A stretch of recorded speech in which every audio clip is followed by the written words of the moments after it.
ఆంధ్రప్రదేశ్లో యువతకు work from home ఉద్యోగాలను ప్రోత్సహించేందుకు ప్రభుత్వం కొత్త పథకాన్ని రూపొందిస్తోంది. ఈ పథకంలో భాగంగా రాష్ట్ర వ్యాప్తంగా 118 ప్రభుత్వ భవనాలను గుర్తించారు. ఈ భవనాలను వర్క్ స్టేషన్లుగా మార్చి యువతకు ఉద్యోగ అవకాశాలు కల్పించడం లక్ష్యంగా పెట్టుకున్నారు. ఈ స్టేషన్లలో ఇంటర్నెట్ సదుపాయాలు, ఎయిర్ కండిషనింగ్ వంటి సౌలభ్యాలను అందుబాటులో ఉంచనున్నారు. ఉద్యోగులు ప్రతిరోజు ఈ కేంద్రాలకు వచ్చి తమ పనిని పూర్తి చేసుకుని ఇంటికి వెళ్లవచ్చు. అన్ని కంపెనీల ఉద్యోగులు ఒకే చోట చేరి పనిచేసే అవకాశం ఉంటుంది. ఇది ఒక ఆధునిక వర్క్ స్టేషన్ లాంటి వాతావరణాన్ని సృష్టిస్తుంది. ఈ ప్రణాళిక ముఖ్యమంత్రి నారా చంద్రబాబు నాయుడు ఆలోచనగా రూపుదిద్దుకుంది. 2024 ఏపీ అసెంబ్లీ ఎన్నికల ప్రచారంలో ఆయన ఈ విషయాన్ని ప్రస్తావించారు. ఇప్పుడు దానిని అమలు చేసే దిశగా అడుగులు వేస్తున్నారు. ప్రభుత్వం ఈ 118 భవనాలను సిద్ధం చేసే పనిలో నిమగ్నమై ఉంది. ఈ కేంద్రాలు ప్రధానంగా గ్రామీణ, పట్టణ ప్రాంతాల్లోని యువతకు స్థానికంగా ఉపాధి అవకాశాలను అందించడంపై దృష్టి సారిస్తాయి. గతంలో చంద్రబాబు నాయుడు ఐటీజీసీసీ పాలసీ 4.0లో భాగంగా వర్క్ ఫ్రం హోంను ప్రోత్సహించే ప్రణాళికలను ప్రకటించారు. ఈ కొత్త వర్క్ స్టేషన్లు ఆ పాలసీకి అనుబంధంగా పనిచేస్తాయి. ఈ భవనాల్లో ఆధునిక సాంకేతికతతో కూడిన సౌకర్యాలు ఏర్పాటు చేయడం ద్వారా వివిధ కంపెనీల ఉద్యోగులు ఒకేచోట పనిచేసేందుకు వీలుగా ఉంటుంది. ఇది యువతకు ఇంటి దగ్గరే ఉద్యోగాలు చేసే అవకాశం కల్పిస్తుంది.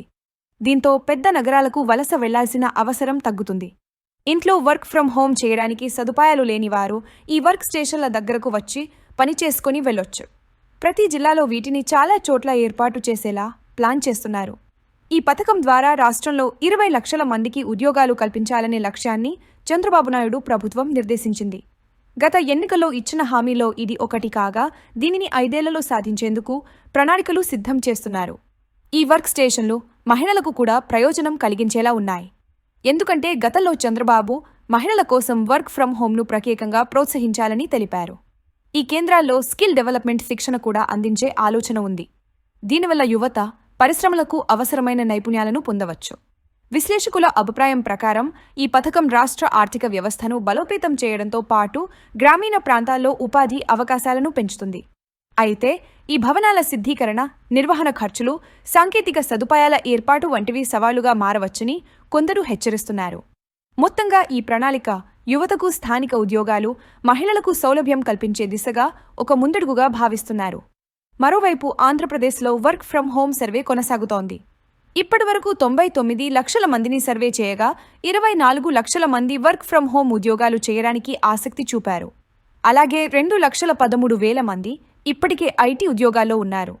వారు హైదరాబాద్, బెంగళూరులో ఉన్నారు.